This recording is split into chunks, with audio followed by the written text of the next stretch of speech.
Pourquoi tout le monde aujourd'hui parle de ces messieurs? C'est monsieur Ibrahim Traoré. Apparemment, les Français n'ont plus la place en Afrique actuellement. Vous savez, depuis 2023, ce monsieur fait des discours surprenants. Est-ce que seulement des discours? On va comprendre. Vous devez savoir que grâce à ces messieurs, on n'entend plus parler de la CEDEAO et même de l'Union africaine. Mais on va essayer de comprendre comment ces jeunes messieurs a pu se libérer des Français, des Américains et même de ses frères africains. Et surtout, à influencer d'autres pays. À les suivre. Alors qu'un président d'Afrique centrale avait annoncé ceci avant les élections. On écoute, on y va. Il faut lui faire la guerre. Et je l'ai dit. Je le redis ici. J'ai réservé la primeur au peuple congolais, à Tchangou tout à l'heure, et je le dis à la première chaîne congolaise ici, chez vous. À la moindre escarmouche, des rigolos que vous avez vus s'exprimer à Nairobi. La moindre escarmouche, lisez sur mes lèvres. Je vais réunir les deux chambres en congrès, comme me le recommande la Constitution, et je vais leur demander l'autorisation de déclarer la guerre au Rwanda. Je le dis et je pèse mes mots, parce que je suis même prêt à cela. Si on reprend avec le premier discours d'Ibrahim Traoré, on va un peu écouter. Sans savoir qu'il y a quelques heures de cela, on a malheureusement troublé vos sommeils paisibles de la ville de Ouagadougou par le bruit des armes. Nous nous en excusons beaucoup. On ne le souhaite pas, on ne l'a jamais souhaité, mais c'est aussi les circonstances de la vie comme ça. Donc, nous vous présentons nos excuses à vous et à tous les Ouagavillois pour le bruit des armes ces 2 jours.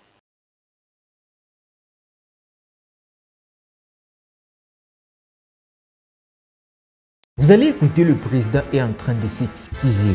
Pourquoi? Parce qu'ils ont eu à troubler le sommeil de la population. C'était en 2023. Vous devez savoir une chose, pour gagner quelque chose, il faut l'arracher par la force. Et c'est ce que ce président avait fait. On va écouter.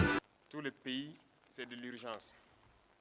Donc chacun à son niveau doit pouvoir aller plus vite et abandonner les lourdeurs administratives inutiles là. Le président le dit clair, parce que certaines choses ne fonctionnent pas bien. Et qu'est-ce qu'on doit faire? On doit certainement quitter le régime et arrêter tout et de recommencer les choses à zéro. Et ce qui est encore plus surprenant, il a dit ceci: à la place de rejeter la faute aux autres, nous allons accepter de prendre les choses en main, pour ne pas dire que seulement la France ou les États-Unis qui sont en train de faire ça pour nous. On a l'art de toujours rejeter la faute sur l'autre au Burkina.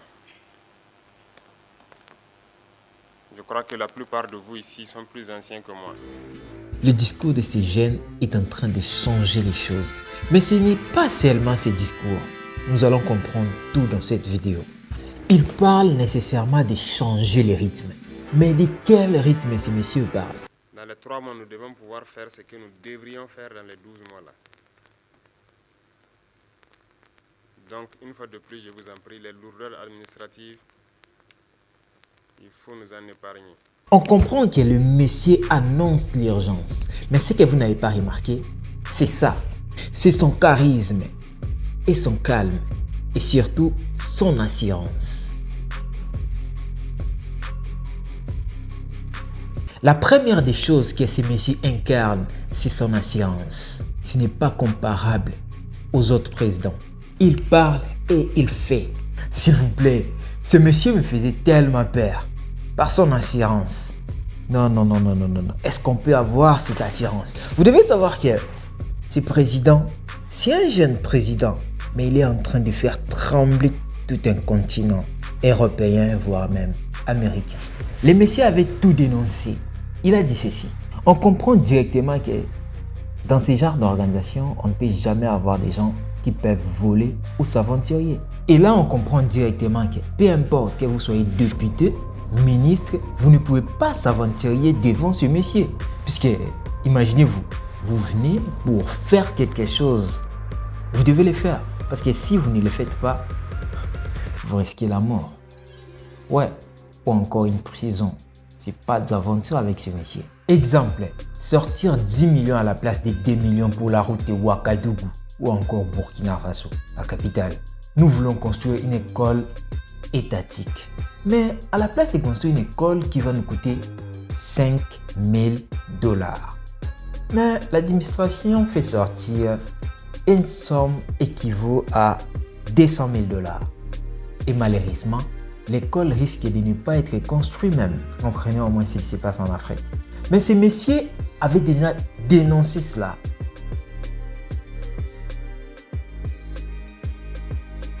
Le montant que vous avez exigé, c'était de combien? Vous avez dit construire la route de Ouagadougou. C'était combien? 2 millions. Vous avez demandé combien? 5 millions. Et dis-moi, les 3 millions, vous avez fait quoi avec?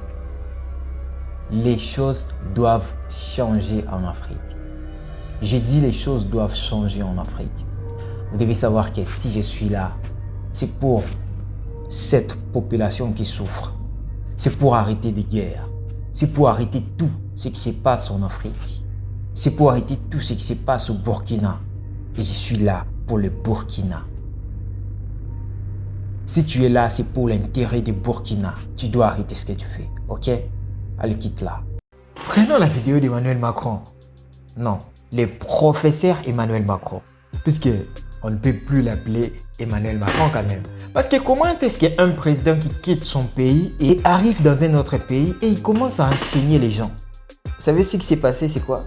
Le président Emmanuel Macron, non. Le professeur Emmanuel Macron est venu au Congo et a commencé à enseigner le président congolais Félix Tshisekedi. Depuis 1994, et ce n'est pas la faute de la France, pardon de le dire dans des termes aussi crus, vous n'avez pas été capable de restaurer la souveraineté, ni militaire, ni sécuritaire, ni administrative de votre pays. C'est aussi une réalité. Il ne faut pas chercher des coupables à l'extérieur de cette affaire. En partenariat avec la France. Même si le président congolais n'a pas accepté que le président Macron puisse l'enseigner. Oui, mais le compromis à l'africaine, c'est le client, c'est pas la journaliste. C'est exact, mais ce compromis... Il n'y a aucune raison, je le rappelle, qui justifiait cette agression, si ce n'est que des raisons économiques, mais propres au Rwanda, instigateur de cette agression. Maintenant, la question est de savoir est-ce que le Rwanda peut se passer de ce pillage systématique de la République démocratique du Congo qui date maintenant d'une vingtaine d'années. Et si c'est le cas, ça se vérifiera à travers ce processus. Et si ce n'est pas le cas, c'est là que je vérifierai les propos et les engagements du président Macron par rapport aux sanctions à prendre contre le Rwanda. Emmanuel Macron s'en fout de ce qui se passe en RDC. Joe Biden, n'en parlons pas. Et même d'autres pays africains s'en foutent de ce qui se passe au Congo. On s'occupe de nous. Même un petit bébé peut conclure l'une des deux choses. Ou le président Macron ne nous aime pas, ou les Congos n'ont pas besoin de leur liberté. Parce que si on peut bien conclure cette vidéo, on peut tout simplement dire que le président congolais ne fait que plaider et accuser les autres, mais ne prennent pas les choses en main. Depuis longtemps, le président congolais dit ceci. Est-ce que les pays comme la RDC peut demander de l'aide comme le président Félix Antoine Tshisekedi le fait? Nous demandons ça. Depuis longtemps, ils nous font ça. On demande de l'aide. Nous voulons que vous puissiez intervenir. Alors que Ibrahim Traoré prend les choses en main. C'est la différence entre les pays de West Afrique et les autres pays. Les problèmes de la RDC, ce n'est pas seulement le Rwanda. C'est ce que vous devez savoir. C'est le monde. La RDC doit prendre des choses en main. Comme tous ces présidents qui les font déjà. Le président Traoré, le président de la Guinée, le président Assimi Goïta ou encore le président Ibrahim Traoré. Sinon, vous risquez de perdre votre pays avec des richesses. Il y a génocide en RDC. Il n'y a pas seulement les coltans. Nous allons faire un appel à un géographe qui va nous parler du Congo, du danger du Congo dans le monde. Le danger? Non, de l'avantage du Congo dans le monde.